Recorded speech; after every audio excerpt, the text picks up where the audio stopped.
Episode 59 with Ceci Shell on the 9 Point Start the Dream podcast. Welcome to 9 Point Started with a Dream podcast. Our goal is to showcase the stories of athletes and the community that supports them by being authentic about their journey. Here's your host, Jacoby Gillum. Hey, welcome back to the podcast. I'm your host, as always, Jacoby Gillum. This episode, we have Ceci Shell, and you just talk to somebody and you just know, like, yo, they're really smart. And with Ceci, you can just tell that she's on her game with everything across the board. So she has a thing that she started called Just KTF, and it stands for Just Keep the Faith. And it's a movement. It's about empowering, the youth and parents to kind of understand a lot of the things that most athletes don't know, that may hurt opportunities in the future. So with her, it's just great to kind of just hear how she got this vision and she's just running with it, and she is in law school. She's doing all these other things, and it's like, man, she's on a big thing. So I hope you enjoyed the episode and just kind of just learn from her journey, and let's get to it. Ceci, the question that everyone that comes on is, when you're younger as an athlete, what's one of your bigger dreams and goals you want to achieve? I wanted to be a neurologist, a pediatric neurologist, honestly. My mom is a doctor, and so growing up, I thought I wanted to be a pediatric neurologist. So I made sure, or my parents put me into things to prepare me for that. Preparation is very key. So I learned sign language. I learned how to play the violin. I learned to play the piano. I learned how to sew. And you may think that's a lot, but like the whole point of that was to get skillful with my hands, because if I'm going to be a neurologist, your hands are the tools for you to be able to do what you're doing. Because one wrong move can make a life-threatening decision, So knowing that early on preparation, I think that helps. So doing that, and then on top of playing sports, got me to college, but I knew that even though I had good grades and the academics and all those outside extracurricular activities, playing sport also got me to college to play and paid for school. But then when I got to college, being a student athlete, there's no student to the athlete part. So like all that stuff that I thought I want to do went out the window. I took biology. I think the deal breaker for me was organic chemistry. OChem. I had a lot of friends in OChem, and I heard some stories that and though. Yes, I was like, and then on top of that, you never in class, you were a student athlete, so unfortunately, like we always had away games or home games, and then you have this practice, and you practice like 3 times a day. You may have one long real practice, but you had weights. Then you had like one-on-one individuals. So it was always something, and it kind of took away the time for me to study. So like every time I had to go study on my own, either A, I didn't really know what was going on, or 2, I wasn't even in the mood. So it was like I wasn't learning what I needed to learn to still procure the doctor that I thought I wanted to be. So that went out the window. So those youthful dreams of me being a neurologist got deferred. Being a student athlete. That's awesome that for you, that you're thinking sports was just a way for you to get to the dream. It was just like that, the roadmap for you. Yeah, but I think also it's also different because being a female athlete, we don't have the same opportunities that male athletes have. So yes, I probably put in much work, or even more work than a lot of these guys male athletes do. But however, still to this day, women still have to go 4 years in college to even get drafted. And then if we get drafted, let's just say in the WNBA, the number 1 pick only caps at $60,000. Like, so we making the same amount of money as the person actually graduated. If not, they probably could be making more. So you're telling me that I had to go to school, get the good grades to stay eligible for 4 years, and then to still pursue a goal that I've been playing my whole entire life, I only get $60,000 for it? Yeah, I think that's like crazy. So it's just unfortunate that I put as much work at a younger age, just as much as a male athlete, and we don't get rewarded for that. So I think that equal pay, there's been recent talks about that it needs to change, but that should have been something a long time ago, Yeah. So, yeah. No, Anthony talked about it because I don't thought about it that way, in the sense of, like you can go 4 years, get drafted, and make how much somebody else coming in like an entry level job and not have much room for advancement with the sport. No, exactly. And then on top of that, we have no advancement in education either. Because if I tell you I didn't go to class and I stayed for 4 years, and majority of those 4 years was practicing individual for the school to make money and for me to get better to advance myself in the sport. However, what else did I learn? So I went to the same classes that the same people who weren't student athletes were in, and now they have the tools that they need. Not only do they get the degree, now they can get a job after, college, where if a female goes and gets drafted or continues to play the sport, when they do decide to, all right, what's my next career? Which way do you go? And then think if you've been playing 10 years after, or 6 to 10 years after you graduated. And so if that's all what do we have to fall back on? Or where do we know, especially if you never had a resume, you have no experience, nothing, you don't even know what it is that you're interested in, and then you're just stuck. And then you're like, dang, I really wish I paid attention in chemistry class so I could actually go be a doctor or something. So it's unfortunate. It's like a not want to say double standard, but a catch-22. Mm-hmm. It's like you go, you get school paid for, but do we really get the education that people talk about? Like, student athletes should get paid. I'm on a different scale. When I was playing, that was back in 2004, 2005. Yeah, I can see, okay, you get money for all the things necessary. Yes. But like 10 years later, 15 years later, it's not the same. The economy is different. The college sport is totally different now. So if I know it was time consuming then, just imagine what it is now for these players. So they should be rewarded, especially if they get injured or they play and then they leave and they don't have experience. What do they have to fall back on? So it's different. Definitely. I know for me, because I was a walk-on, so I kind of thought both sides of it a little bit. Like I was paying to be there, and then I was on the team. I was like, man, it's a different lifestyle on both sides when it comes to just how your thinking is when it comes to just everyday process. So for sure. So for you, where'd you go to school at? I went to Florida State. So I had a different, interesting journey. So I actually graduated high school early, and I got an offer to start college early. So I actually started at Western Kentucky. Never heard of Western Kentucky. Mm-hmm. And then I'm from Indianapolis. So I started at Western Kentucky, didn't know. I went there, saw what it was about. I started my pre-med classes early so I can start getting those out the way. And then I just wasn't happy. I just was like, no, this isn't for me. So then I transferred to Florida State. So I played soccer, played basketball, and I transferred to Florida State to continue to play soccer. And that's where I ended up. That's where I finished. So for you, I know because you had like this mindset, I want to be in med school type stuff. So when you were going about your athletic journey, how was that process for you, just the recruiting process and just kind of finding a school that fit the needs academic wise as well? Well, it's interesting you asked that because I didn't know then what I know now. And I think, which we'll probably touch on later, of what inspired me to start my business, to start my group, and what I found what my calling was after my deferment from the med track. But so I didn't know then what I know now. And then although I had an older brother that also played in college, he played at Marshall, he played soccer. My parents, before my brother, he wasn't as heavily recruited as I was. And I say that in a humble way. Low key, they were looking well, sorry, Nathan. But no, so it was really my dad. So since my mom was a doctor, my dad had more flexibility with him being working in finance for a hospital. He had more flexibility when it came to taking us to our games and things like that.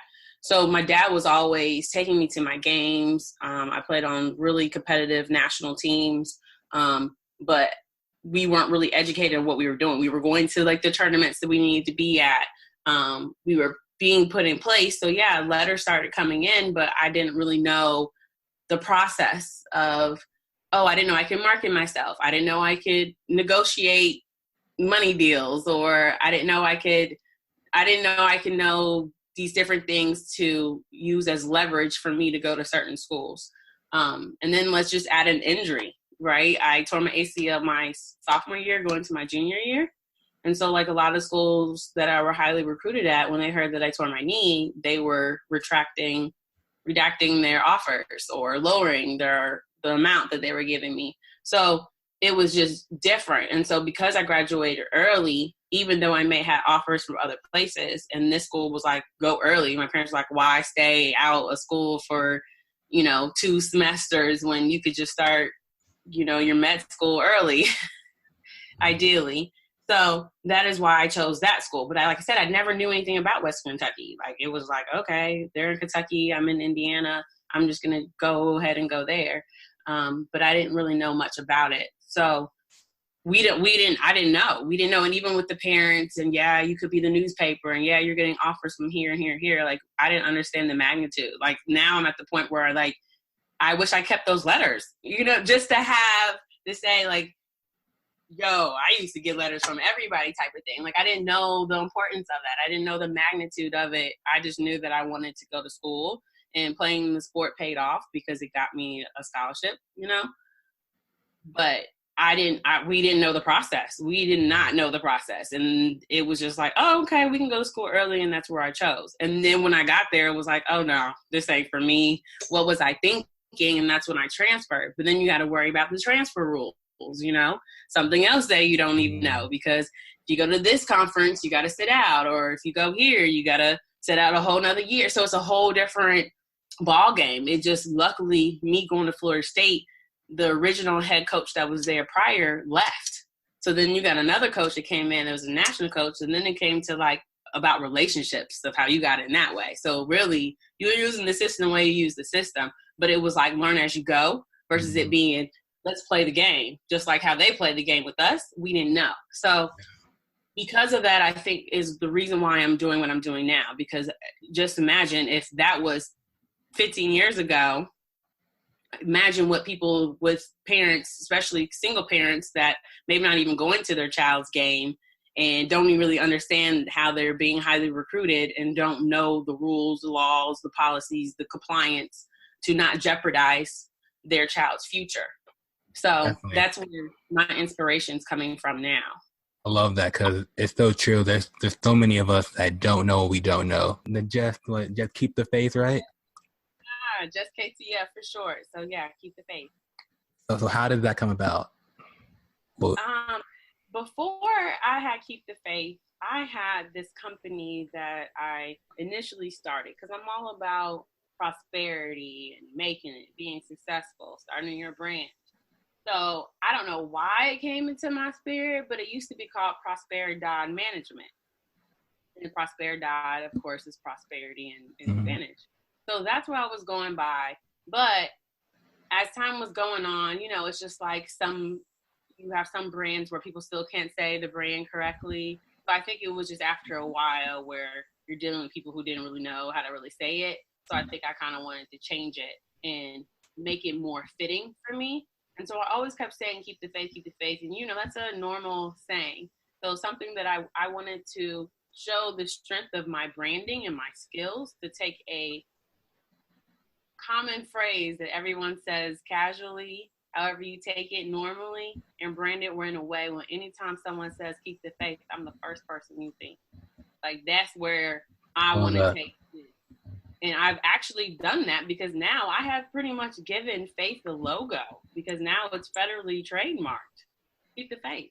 I see you. Right. So it's like that branding. I'm trying to brand it so powerful. So even if people just say the phrase, keep the faith, my goal is for my company to grow so big that even if you just say the word, keep the faith, I'm the first thing you come to mind. For example, you may say bad boy, but when I think of bad boy, subliminally or impliedly, I'm going to think of Diddy. Yep. Okay. Even though he may not go by that. You know what I'm saying? Yeah. So you talk about, I just, Rock Nation randomly. That's already the brand association to Jay-Z. Yeah. So now we got Keep the Faith. When someone regularly says it, now you have associated with Ceci. Love So, that. I respect that because like for 9 point, I use dream chasers. Don't you think mhm. you can dream? Don't you think about 9 point chasing your dream? So you went to law school, right? Yes, I'm in law. So you're like grade A on everything because you know what's going on. Literally. And before law school, I got 2 masters. So, honey, like we out here doing this. So I don't need anyone to test my credibility. She doesn't know what she's doing. And before I even got there, because you have a lot of people that are in the sports entertainment industry that have no degrees. So it's not necessary for you to have a degree. Now it depends if you want to be an agent, depending on what sport. If you want to be an agent, they are saying the minimum you do have to have a master's degree, a minimum now. But there's exceptions to the rule, like Jay-Z, because he doesn't have a master's or a college degree at that. But they'll now say they'll stretch it for similar experience. But he's Yeah, Jay-Z, so you're gonna give it to him, yeah, even though he's an agent. But so I have 2 masters. I have a sports marketing degree and I have a sports finance degree. And now I have a law degree that with a focus in intellectual property. And for people who don't know what intellectual property is, that is like trademarks, copyrights, patents, with the emphasis also with blockchain and that. So I'm really trying to do a new wave, using cryptocurrency, using blockchain to help support and protect my future clients, a way where you're keeping the money in-house. You're not even going through an intermediary to source your funds. So everything that you make, anything that you create, you're generating. I mean, you're the one who did all the work, so you should be the one that should be compensated the most, And so I think that's what's going to make me different and the reason why I learned it. So yes, not only do I know legal now and compliance, you can add the financial literacy piece, and you can also add the marketing. So when I say that I Keep the Faith group so I have a business, Keep the Faith group, and then I also have a nonprofit that I started, which is called Keep the Faith. And faith stands for fighting adversity and hardships. So people may say, oh, like, what if we're not a Christian? Or what if it doesn't really have to be a faith-based thing? Faith just has its own acronym. It doesn't, you could believe in what you want to believe in, but just know I'm going to put on the record, like, I believe in God and that's what I stand for, but that doesn't necessarily mean what the company is. You know what I mean? mm-hmm. The company just has faith in it, but faith stands for fighting adversity in the hardships. And the only way to endure adversity is, guess what? You got to keep the faith. You gotta keep the faith. I love You got to that. keep the faith. So for you, this whole journey for you, right? It was you were always thinking I'm more than an athlete. Yeah. You were always thinking that I'm going to show my worth in other ways and other values. So for you, if anyone listening right now that's an athlete, I want to kind of have this kind of impact that you're having, that's doing more than just their sport, but kind of in the whole world around. How would you say go about that? By doing it. I think with my story of saying, yes, I played and put in the time to be an athlete, but by the time it came from that withdrawal period of like, you're no longer playing, it was like, what now? What am I supposed to do? And so because of that what now period, I had to figure out how to move forward. And no one was telling me how to move forward. It was just like, you just got to move forward. And that withdrawal period, I'm sure you probably went through, it's very difficult because if that's all you've known and you're like on a clockwork where it was like, you had practice, you studied, class, practice, like, and you've been doing that since 3, someone mm-hmm. like me, to, teenage years and still doing it in the college, you're young adult now, like, that's like clockwork. And so then when you remove one, it's like, yo, I feel like to this moment, I still felt awkward. And people like, the non-student athletes, I feel like it's different. And every time I go on an interview, I said, I treat everything, it's difficult. I may think different, but I feel like if I don't have a lot going on, it doesn't feel the same because since I've been 3, that has been the flow. Man, so time, you got to get the ABCD. Yeah, and if you remove that, it's like, okay, something's not in order. And so it takes a while for me to be able to adjust. And so I just had to fill that void. And I knew, all right, if med school is not going to be for me, what can I do to still make my parents happy? But what can I still do that I enjoy?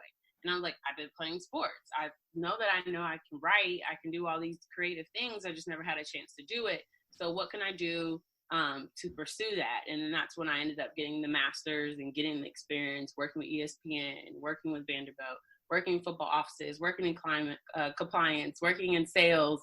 So all that experience I've had gave me skill sets. And it's like, yo, I could do this. And then I just went from there. And then here I am. And so I took everything that I've learned and turn it into a business. I mean, that's what everyone should be able to do. Take something that you're good at and make it a business.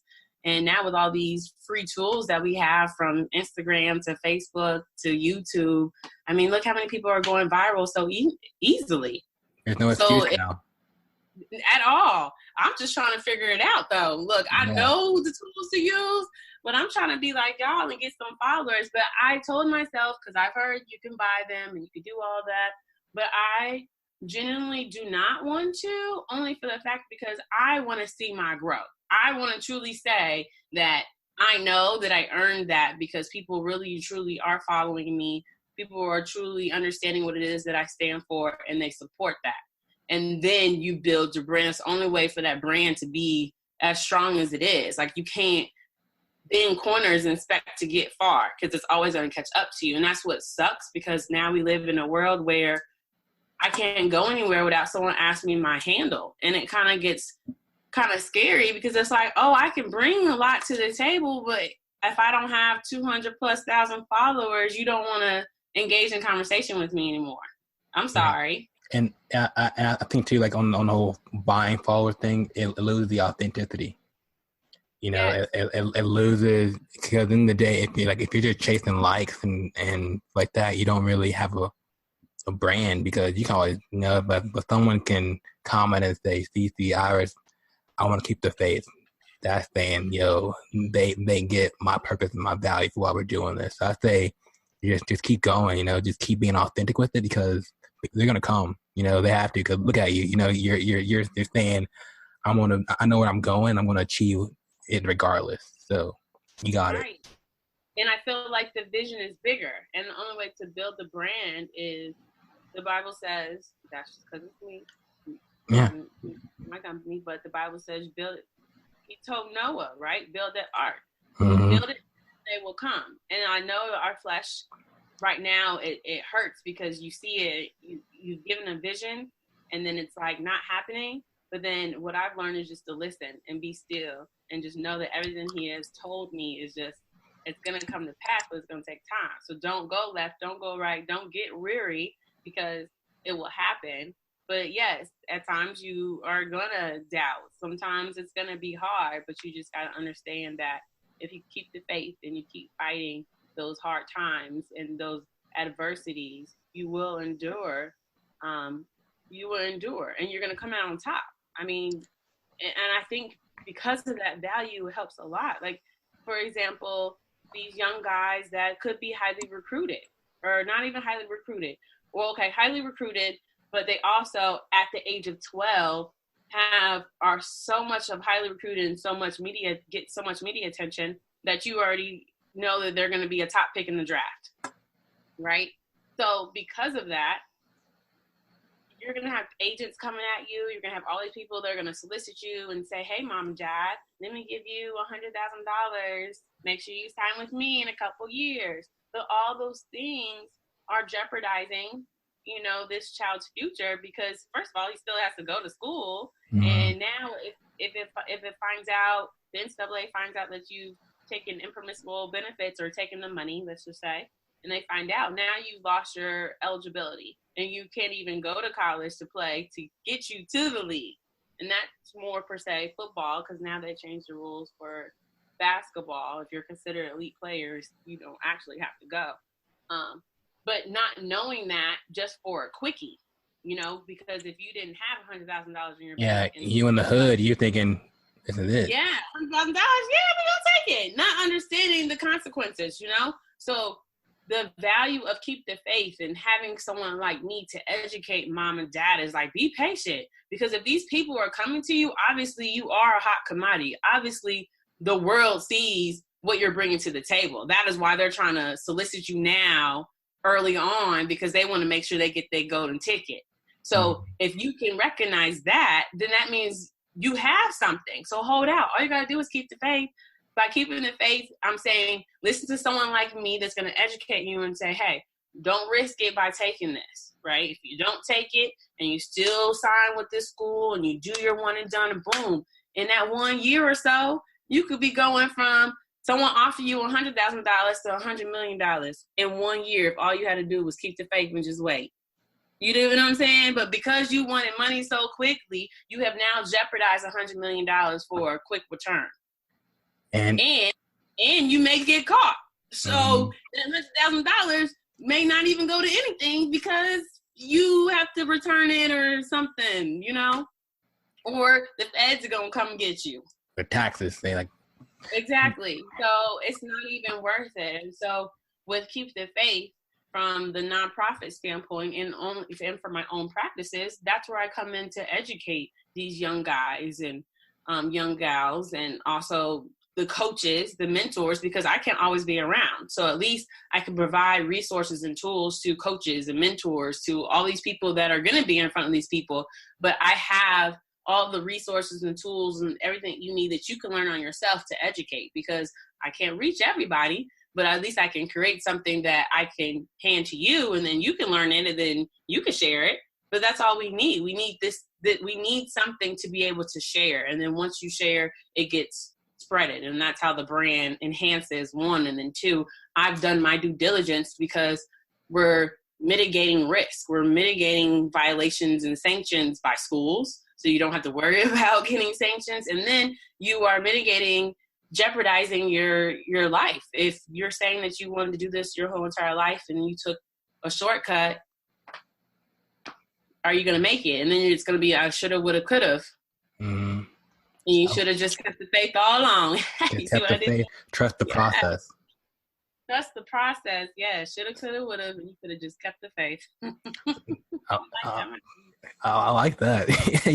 Write it down. Write it down. I am right now.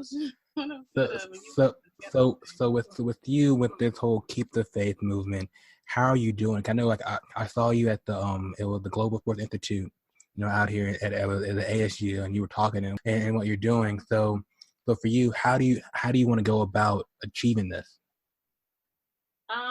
So legally, we've done all the legal documents, the LLC, the 501c3 filing, all those, and we did trademark. So we have a trademark. Yes, Keep the Faith is now going to be federally trademarked. So you guys can take that. And if you do try to take it, honey, I'm coming for you.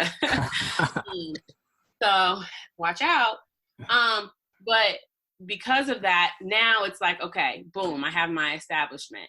I've already bringing marketing to the table, PR to the table. Now we're adding legal. Now we're adding finance. So I feel like I'm a whole package. And even if someone wanted to hire a financial advisor, that's fine.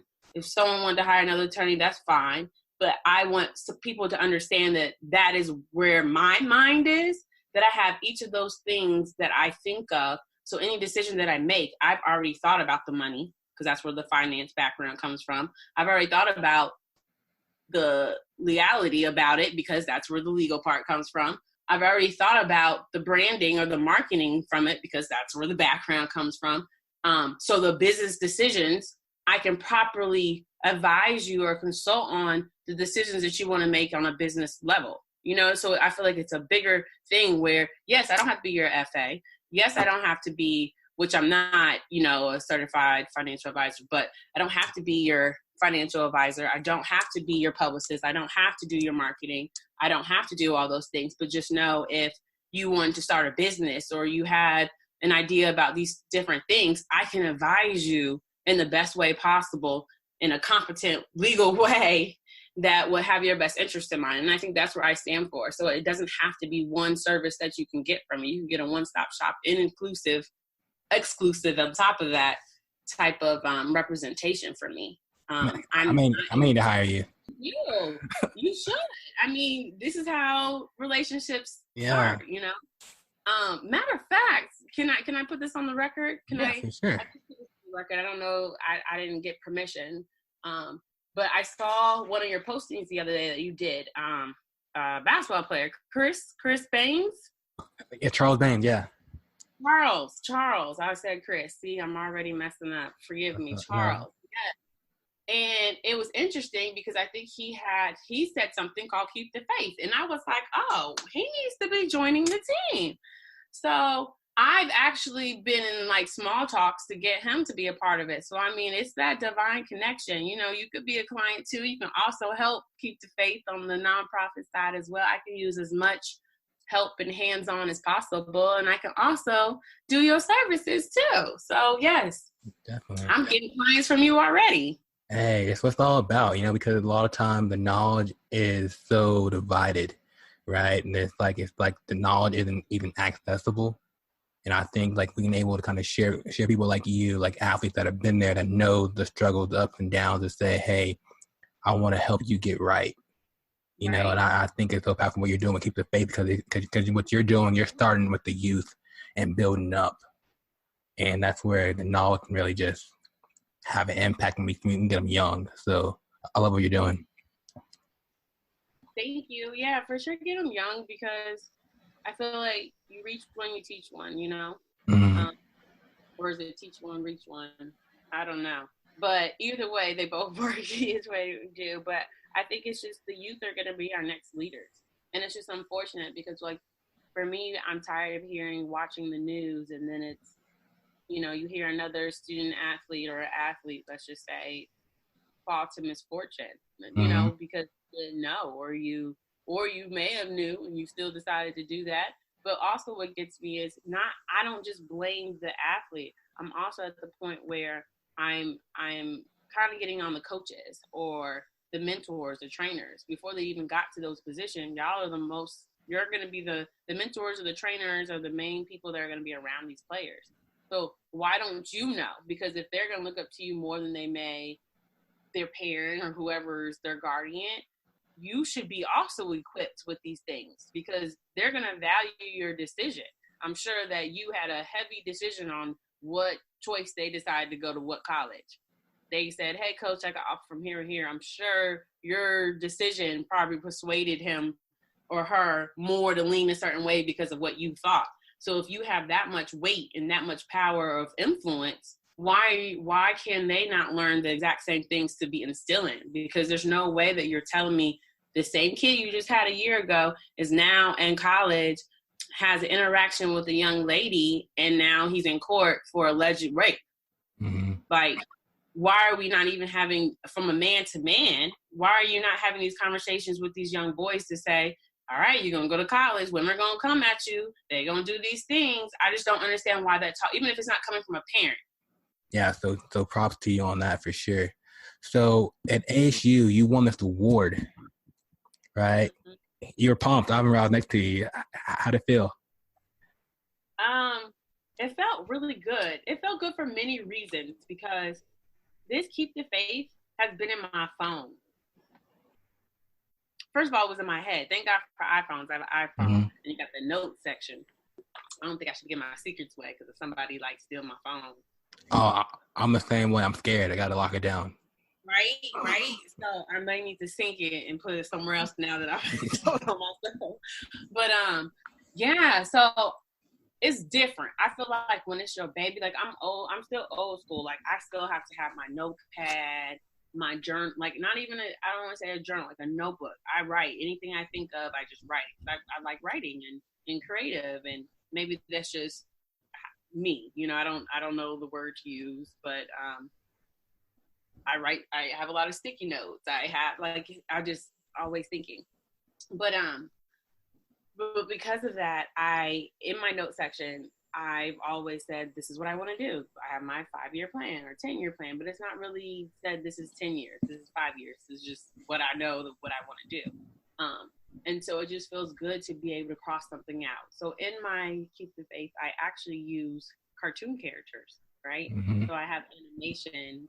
And I thought, why keep buying licenses for other people's likeness. I think this is where the IP comes in, but I've already thought about this a long time ago before I got IP.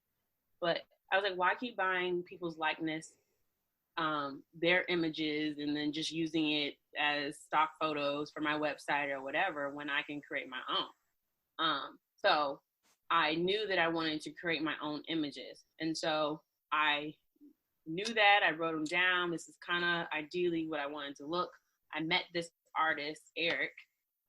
He's actually in Nashville, Tennessee. Actually, I've never met him in real life. Yeah. I saw his on IG, actually, and I reached out to him.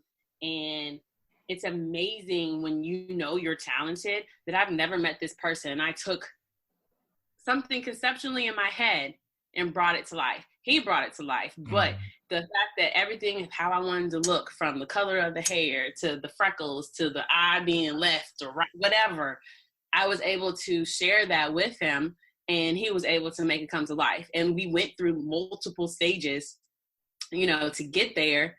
And he did sign a work made for hire. So that's actually my copyright. Just so you know. But anyway. You own it. Oh yeah, I'm the owner of this work. Even though he did it, but that's different. It's the legal matter. So off the record, off that. But so it actually came to life, right? And so because it came to life, and I saw it, and I have these images, I look at it all the time, and I'm like, wow, like something that I've always knew that I wanted to come to life and always wanted to accomplish. It came. And that was just one thing, just bringing them to life. Now I see what they look like. That was one thing that I could check off on my list of things that I've always wanted to accomplish. There's like people who, I want to make it to the league, and they make it to draft night. That was just one of those draft night moments for me. As little as it is, that was just something that I've always said that I wanted to happen. I got it done. And because of that, the next step is like, all right, we got to create the entity. Now we're building this art, right? We're building this art for people to come so I can have people enjoy it. And so now I have the cartoon characters, and met this gentleman that I've never even met still to this day, created that. They are now the images. And so the purpose of me doing that is also using it as branding, because they're also going to be the images that I'm going to use for all of my stuff and all the things that I'm going to be doing. And then I'm going to strongly implement. It's going to be here, here, here, and here. But then one day, those same images that you see, guess what? They're going to start talking. So now it's something, and now we're going to put it in animation, and now we're going to put it in a cartoon, and now you're going to be in a kid's meal box at McDonald's. I love it. You get what I'm saying? You smart. I know. I love it. I love your ambition, and just like how, I don't know how to say it, but like you're thinking forward in a sense of, yeah. You have to. And to completely answer your question that you originally asked me, the reason why I feel so good about that moment is because something that I've always said years ago, we could go back to 2008. Probably then, because that was when Prosperidad, when I was originally Prosperidad Management, where I did all-star games under that name too. Shout out to Brian Collins. He is now the head coach at Tennessee State University men's team. But Music City All-Star Classic. So I've been doing this, So coming to life, and so why I'm happy is because I won a competition that, one, I was the only student. Two, it was a social impact. I didn't really create anything as of yet. I mean, I'm creating a platform to be able to share and help as many people, particularly the world, ideally. And these people made mouth guards, energy drinks. Yeah, it was a variety of things. Right. I was like, how can I compete with this? And I know that my thing could reach so many people, but like, I'm still in that conceptual stage, that being the idea, because I just need more funding to put it together. I know exactly what it needs to be. I didn't need to know, all right, where can I put it? Whose hands can I put it in? I already have the material already made up. So I'm just happy that it's getting recognized, and it's getting recognized so much that even though the winner, I won, but I was one of the winners, but one of the grand prize, I believe, got $10,000. But even though I may not get them in the final stage, because I did get the previous stages, I was a finalist. I did get funding. But this one to me means so much better, just for the fact that I get a trip to Adidas. That's me dope. So I'm going to Portland. I've never been to Portland, number one. And number two, I'm going to Adidas headquarters. So yeah, okay, I didn't win monetary, but it's, it's one of those things when you said, okay, you might didn't win the battle, but you gonna win the war. Mm-hmm. Like, that's one of those things. Like, I'm happy because now I'm getting recognized, and now you putting me in front of people that's way bigger than you talking about 10,000. You won 10,000, but you sitting me in front of decision makers now, because you asked me who I wanted to sit for, and I was like, do y'all know who y'all just asked? Like, and then I just found out Adidas signed Beyonce. I called them. I said, I want to sit with the people who gave Beyonce the deal, because if that's who I'm coming up to talk to, that's who I want to talk to, because whoever she's signing with is who I want to sign with, and that's where my brand, and that is who I want to be affiliated with, because I want these doors to be open. But I also don't think that God's not going to bring me this far for me not to get there. And so now that this door is going to be open and I get to go to Adidas, that $10,000, I can ask for $1 million. I can ask for $100,000. You know what I mean? Or plus, it could be way more than that, because I may get a partnership deal or something. I may be able to collab with Beyonce. I may be able to collab with Derrick Rose, whoever. James Harden. I really need to get James Harden, because James Harden is also an ASU alum. Yeah. Right? So then you throw in the ASU, and he got Adidas. He's with Adidas, a door surfer for Adidas. Then you throw that ASU affiliation. It's like, boom, ain't no reason why that should be a connection easily. If anybody they're gonna connect me with should be James Harden. And I think too, because like going on a call when we first started the call about women's empowerment, right? And I think what you're kind of doing is kind of saying, you give me a door, I'm gonna walk in it. And I think what anybody can really learn from you is just saying, I need opportunity. That's all I need, and I'll do the rest. I love what you're all about, because you're saying, like, I need a chance, not gonna need the rest. That's all I need. That's all I need. I think with me, because I'm such a go-getter and I'm so hungry, I am willing to wait. You starving? You ain't hungry. You starving. Mamas know how to feed her cubs, right? Yeah. So I there's also a saying, I keep saying these sayings because they all align, right? They always say, you could take someone to the well, but you can't make them drink. Mm-hmm. Honey, you take me to the well. Please do take me into the well, because I will take it from there. I just need the door to be open. I can, finagle that, because that's just what I do, and that's just the grind that I have. And because of that, that's why I'm so excited for this door to be open. But I know that I'm going to work hard. I know that I learned all those things to make me a better person. And I have all that in my head. And because of that, that makes me the best candidate for anybody, because the decisions that I make is because I've thought about all those different things that you're going to ask individually, all those different experts in those things, when I'm one person that already thought the same thing those individual experts thought. One.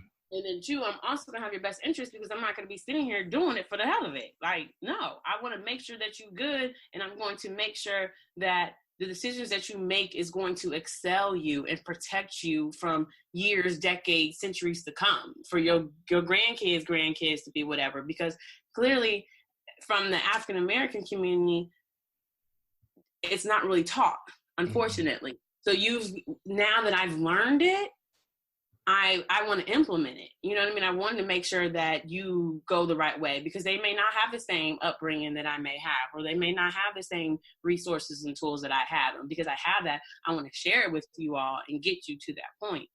So that empowerment thing, I just think, don't let a woman, or whatever reasons why you don't want to go with the woman.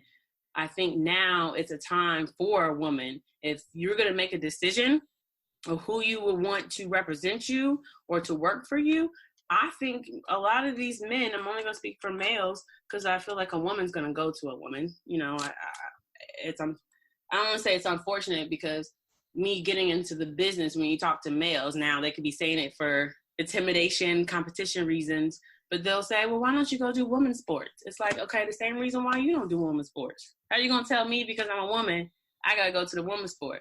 You know we don't make no money. That's the reason why you ain't over there. So why are you telling me to go over there to get my way in when you not even over there? So I feel like that's the disrespect. And if I'm capable of doing a better job than this man is able to do, then why am I not getting a chance? Don't let it fool you that I'm a well-dressed, best-dressed, keep myself together, sharp woman fool you. Because that sharp woman that looks good, stays fly, also is sharp in the head. Can't nobody tell me that. I work with judges on different levels. So I don't have to go around and tell you that, oh, not only am I educated and she's worked with judges, that should already tell you what type of caliber that I'm dealing with. Easily. So don't let the physical appearance judge you from what I'm actually bringing to the table and how you can also be strengthened and be protected. So I think people need to give women chances. You thinking some fire tonight? Give me give me a chance. Hire me. And Tell your viewers to hire me because not only am I'm doing a 30-second elevator pitch.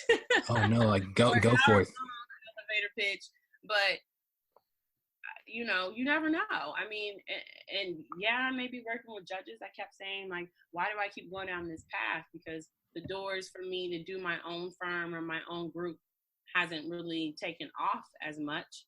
But maybe God's telling me to be a commissioner of a league, you know, maybe it's bigger than what I'm seeing it to be. And I just don't see it when I'm over here just trying to help as many people as possible when he's probably like, honey, I'm taking you way bigger than what you have in mind, which is quite scary because he probably is. Hey, my favorite verse is Ephesians 3:20.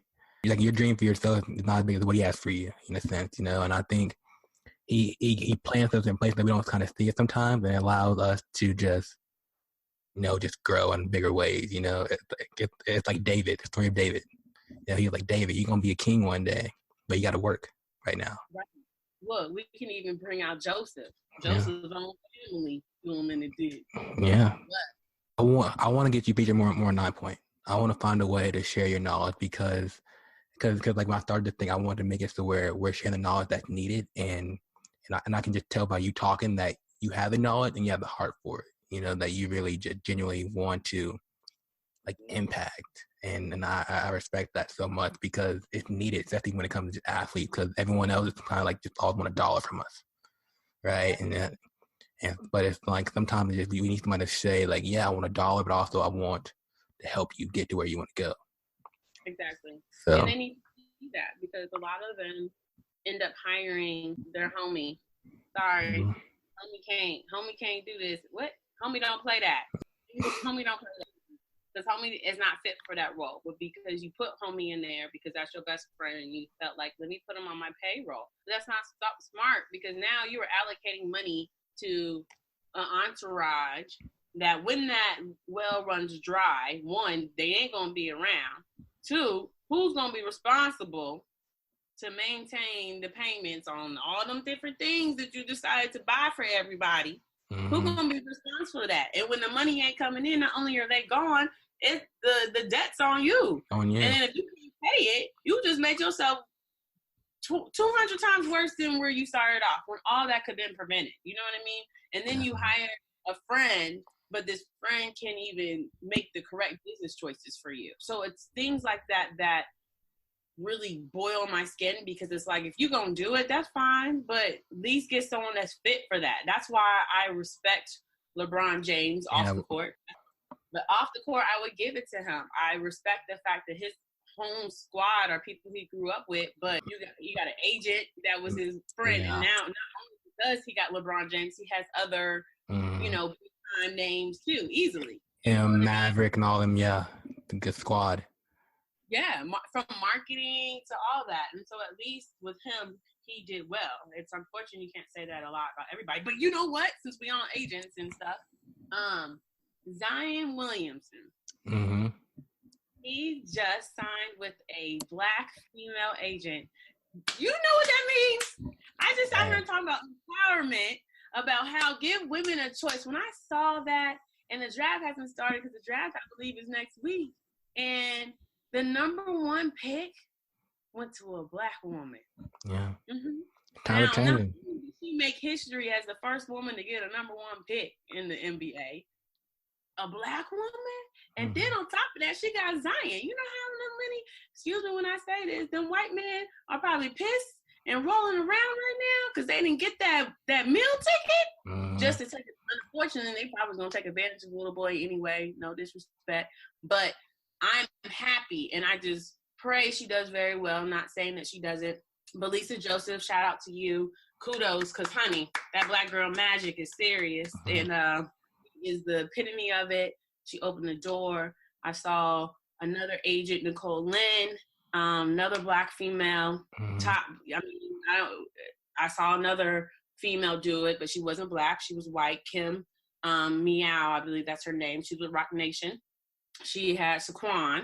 And then Nicole this year got the number 3 pick, but she was the first Black woman to get that high.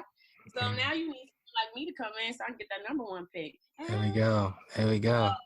You know, you just got to do things. So that movement for women, I think it's the time. I mean, we just got a Black woman as procuring the number 1 draft pick, the future draft pick in the league that everybody wants so bad. A Black woman has them. So that should tell you right there, take this Black woman here. Now is that times, you know, the opportunities are there. So for you, so what's next, you know? So after Portland, kind of even a question for you. So after you go to Portland to Adidas, you know, so what's next? Just keep the journey going? So right now I work with a judge. So I think I'm going to get as much lawyering as possible because I don't want to have just the legal background. I want to make sure that I can be the best attorney that I can be, because on or off, when I say on or off, as in the sports industry, not in the sports or entertainment industry, I want to be able to be the best attorney that I am, because that is going to be my career at the end of the day anyway, because I will be a licensed attorney.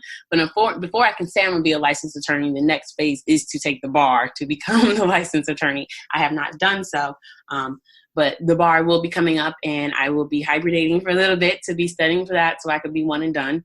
I plan on taking Arizona and California so I can have the flexibility to do entertainment and also with the sports. So still working with judges, getting that much of legal experience as much as possible, but I'm always going to have my nonprofit on the side. So if anybody needs any type of consultation, any type of advice, any kid need me, anybody need me, I'm always going to be available, especially for that, because I could talk like that all day. Okay. In my sleep. Get ready. Get ready. I'm gonna hit you up. Bring people my way, like especially with kids. Like I think I'm gonna reach out to more of these AAU. I really would love. I'm gonna put this in the universe. Have you seen Friday Night Tights? Yeah. The little league stuff. The little kids at Pop Warner. Mm-hmm. It kind of be boiling my skin a little bit about how these coaches be talking and saying to these little kids. Like, I don't have a son, but like, I feel some type of way about that. But with that being said, I brought them up because if they're already highlighting these young kids doing this and you see the parents' reactions and blah, blah, blah, blah, blah, that's the show I need to be on to have this platform, to have that moment to teach these parents and the coaches and these kids to keep the faith. And now we're getting that airtime. I'm educating. And now people know about it and we're sharing the brand. We're sharing the brand. We're sharing and we're educating. If this young kid was on this Friday Night Tights at the age of 7 or 8, boom, I got the age that I'm targeting. And now we can just move from there. We move from there. And then now someone's like, you got to holler at Ceci. You got to get that Keep the Faith. You got to get that Just KTF because, like, yo, she was helpful, or that program is very helpful. It told me about some things that I didn't even know. Did you know that coach called me the other day? I didn't even know I couldn't even talk to the coach. I almost messed up Junior's little thing because coach called me and I thought we were just having a regular conversation, not knowing that he called in the dead period and now Junior could lose his eligibility and he ain't even signed yet. yeah, boom. You know what I mean? Mm-hmm. So that's why they need me. So we put that in the universe. So all them little Pop Warner little videos or whoever's making reality TV shows, I need to be called on these shows. So now visibly you see me educating them. And then on top of that, we're marketing ourselves all at one time. For sure. So one question for you. Social media wise, websites, where are you at? Okay, so particularly more on IG. So you can go to KTF_group. That's going to be the main business page. And then the nonprofit page is at just KTF, one word. So JUSTKTF. And then I have a website. It's the KTFgroup.com. Perfect. All my services, all my contact information, you can find that. We're building a YouTube station. And I think I'm going to do something different because my creativity juices are flowing, and then you have all these free platforms. So I'm going to have a YouTube page because I don't think people understand the magnitude of the people that I be running into. Like, I meet owners, I'm meeting heavy hitters. I network, like the wealth that I have. And I think people probably think I'm all talk. I haven't gotten anywhere, and it just amazes me how I know so many people. So I thought to myself, I think I'm going to start filming myself make these moves, because I don't think people really believe it, to the point where I need you to understand, as this Black woman that's been doing this is why you need to, you thought I was all talk, you thought I was on show because I don't have a Kobe Bryant or I don't have a LeBron James. You may not give me the opportunity when all I need is just one, honey, just one. Take them, no one even thought, like Charles Bang. Hey, he's a great dude too. Like he's good people. Like he's legit a good person. So he definitely Charles more. Like now he's out in Australia playing. So, but he's from I think down on the East Coast. But definitely he's a good dude. See, God brings people your way, and he a godly man. So he already know. God knows that's that kingdom connection. So I was like, all I need is one. And I can work my magic because I got it like that. So, so YouTube eventually will be coming, because I think I'm just going to start my own show and on my own rights. And then a network is going to want to pick it up. And I'm be like, nope, because everybody can see it on mine. And we're going to keep the money in-house. Boom. Exactly. That's how we You fire. You fire. How are you? That's why I'm so glad that you gave me the time to share it, because it's like, that's all I need. Like, when someone has something that can share my message, is just like, look, I'm doing this. I just don't have the platforms. I'm sorry I don't have 200,000 people yet, but they coming. And I'm saying 200,000, but it may be 200 mil. Yeah. You never know. We're going to make it. We're going to keep the faith. We're going to keep the faith. Yeah, that was good. Keep the faith, man. That was a good title. Hey. And then you go back to the new saying that we learned by talking. See, you're going to be should've, would've, could've, and all you could've did was just keep the faith. I love it. See, I can talk to you all day, but I'm gonna let you go. Sorry, thank you. Yo, thanks for listening to this episode of the 9 Point Started With a Dream podcast. If you enjoyed this episode, please comment, share, leave a review. We would love to hear your thoughts. You can find more athlete-driven content at 9point.com. Till the next episode, you're only one opportunity away. Peace.